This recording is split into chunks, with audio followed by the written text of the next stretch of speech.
This news is presented by BK hardware store Didwin Tikkar Hamirpur. सभी प्रकार के paint, hardware, plywood, timber, tiles और marble के लिए संपर्क करें।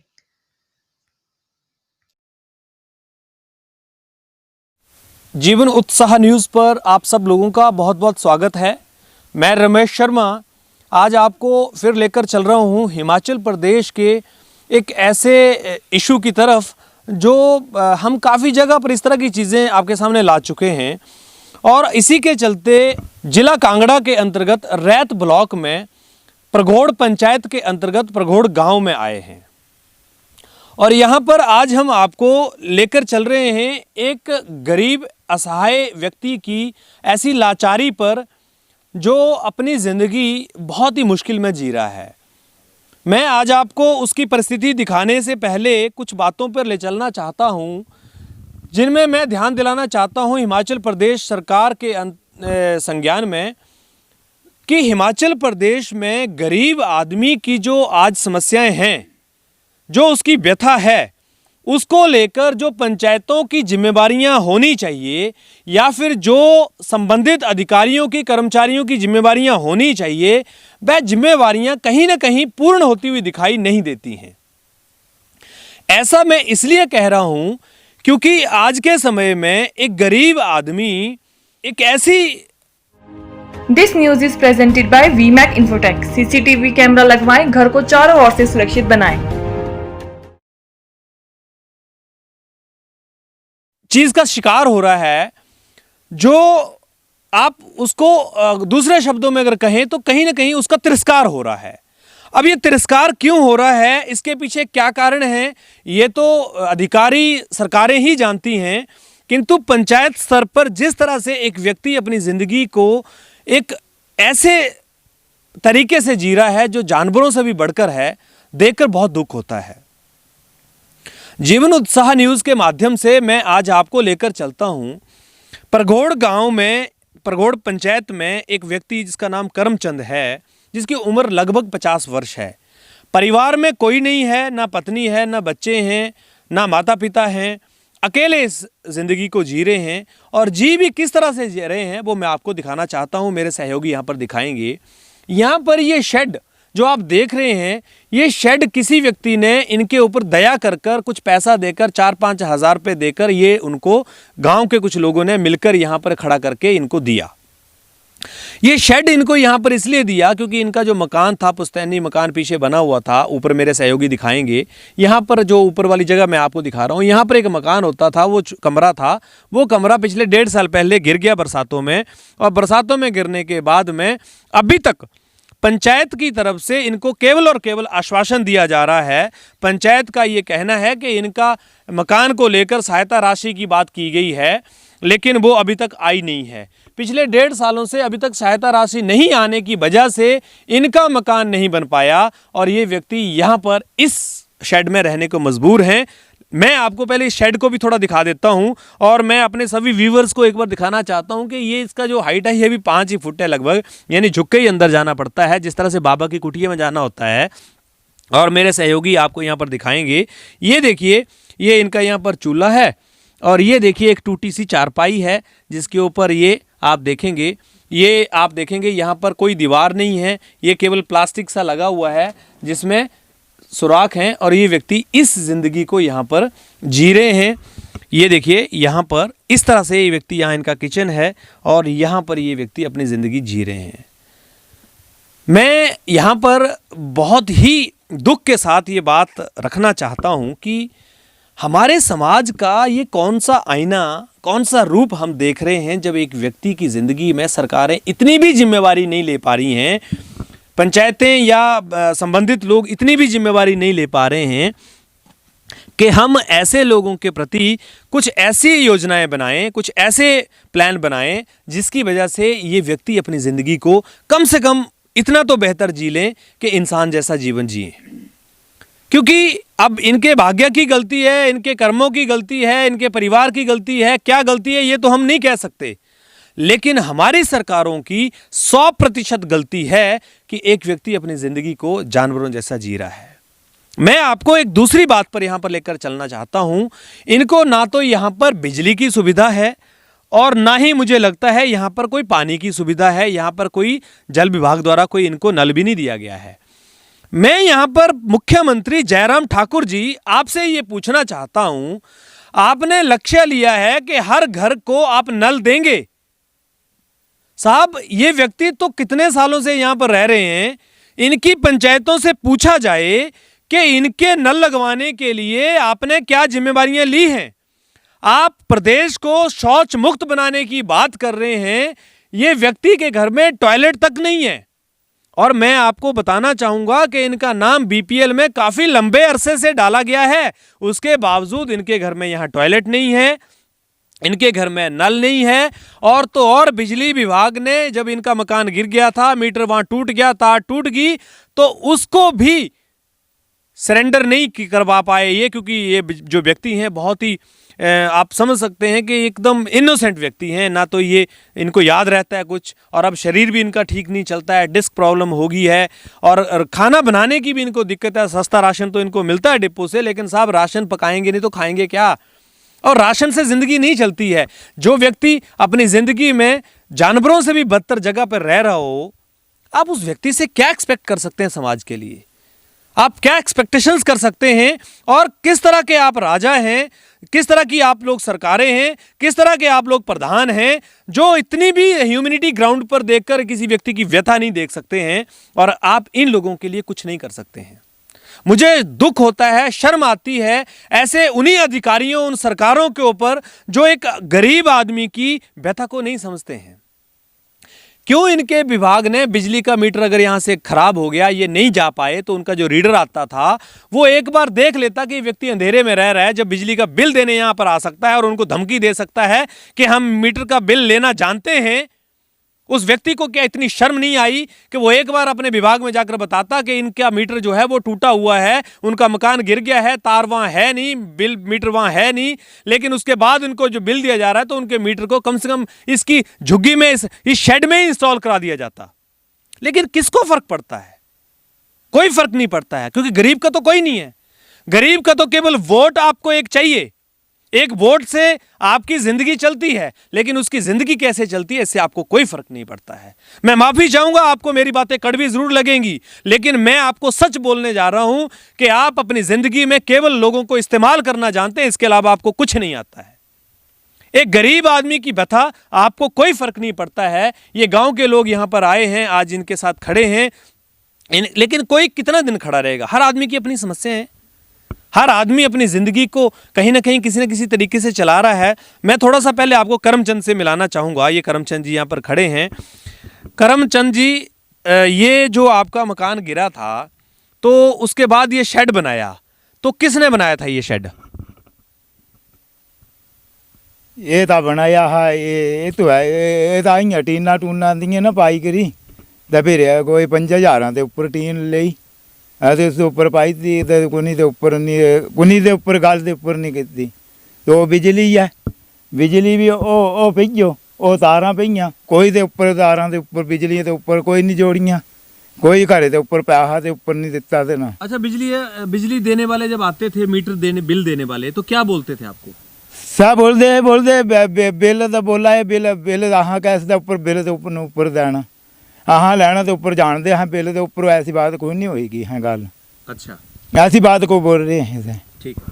अभी देखिए, आपने अब सुन लिया होगा इन व्यक्ति को किस तरह से ये बात कर रहे हैं, पढ़े लिखे हैं नहीं, और ये देखिए इनका दोष नहीं है, ये तो समाज में बहुत सारे लोग ऐसे मिलेंगे। लेकिन मैं ये कहना चाहता हूँ कि जो विभाग हैं, पंचायतें हैं, वो हमारे गार्जियंस हैं।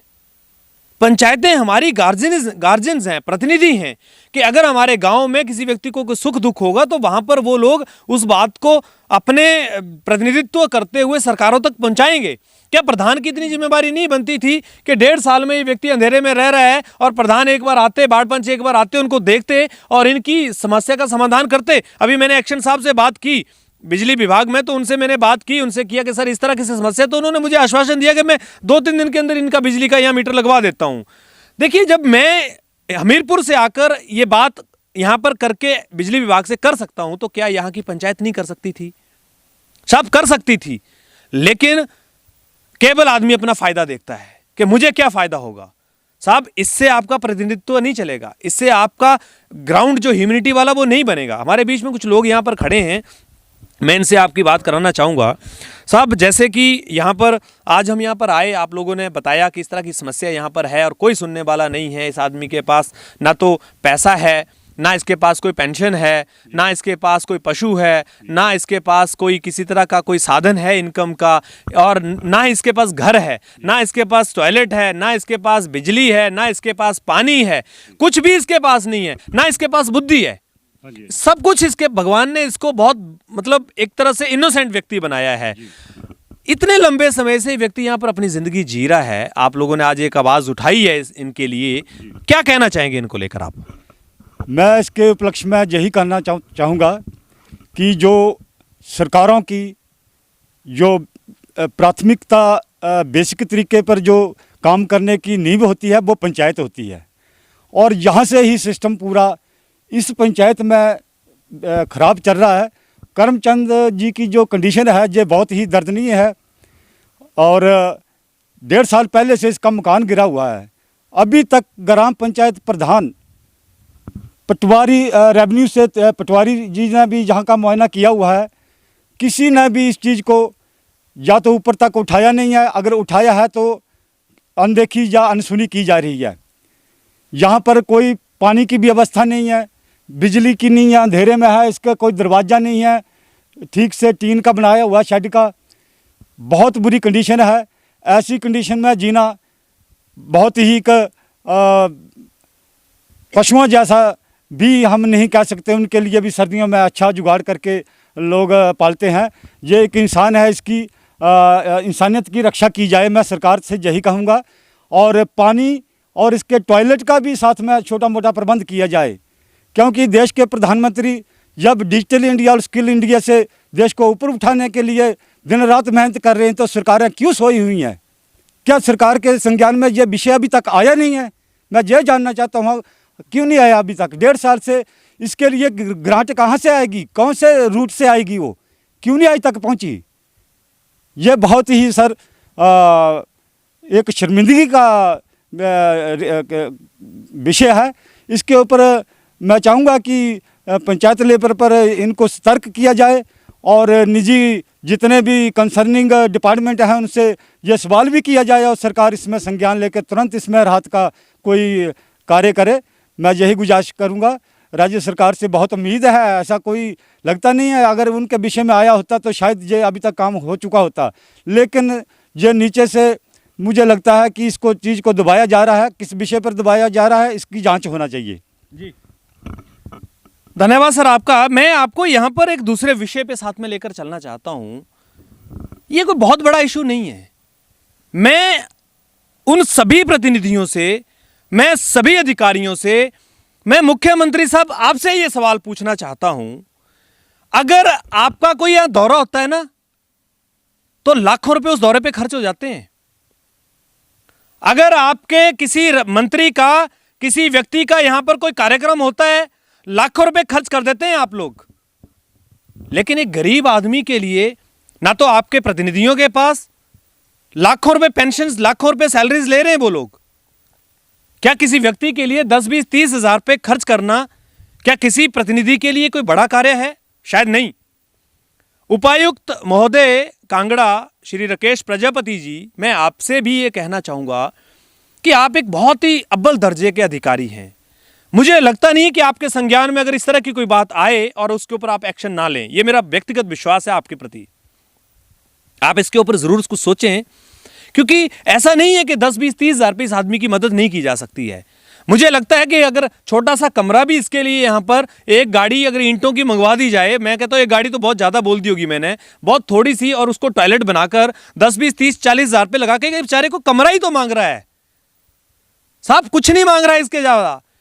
ये आपसे रोजगार भी नहीं मांग रहा है, आपसे कह रहा है कि कमरा ये भी नहीं मांग रहा है। हम बोल रहे हैं आपसे, गांव के लोग बोल रहे हैं, इसकी व्यथा बोल रही है कि अगर इस व्यक्ति को, बेचारे को, अगर 10 बाई 10 का एक कमरा बना के टॉयलेट बना दी जाए, इसको जो मैं आपको देखिए यहाँ पर एक बात बोलना चाहूँगा, भारत के प्रधानमंत्री नरेंद्र मोदी जी उज्ज्वला योजना के तहत सबको गैस दे रहे हैं।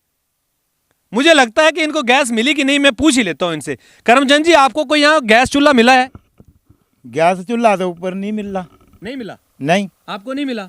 कोई नहीं देता चूल्हा, सारे थे चूल्हे मिल रहे, सांझे को चूल्हा नहीं मिल रहा। ये है अन्याय, इसको बोलते हैं भ्रष्टाचार की वो जड़ जिसको हम कभी खत्म नहीं कर सकते।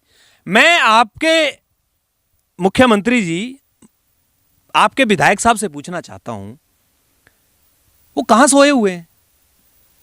कौन सी दुनिया में है वो? जब हर गांव के बाढ़ पंच से लेकर प्रधान तक को ये जिम्मेवारियां दी गई थी कि वो किसी व्यक्ति के घर में अगर गैस नहीं है तो उसको दें, मुफ्त में दिया है सरकार ने। यहां पर मैं आपको दिखाना चाहूंगा, नहीं है मुझे लगता है, इन्होंने बोला नहीं है, फिर भी मैं एक बार दिखाना चाहूंगा आपको।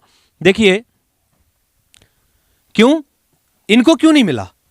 जब आप उज्ज्वला योजना के दावे ठोकते हैं, जब आप बड़ी बड़ी रैलियों में यह कहते हैं कि हम किसी भी व्यक्ति को यहां पर चूल्हा मुक्त बनाएंगे, उसके घर को चूल्हा मुक्त बनाएंगे, ये देखिए इसके पास कहीं भी आपको गैस नहीं दिख रही है, कोई सिलेंडर नहीं है।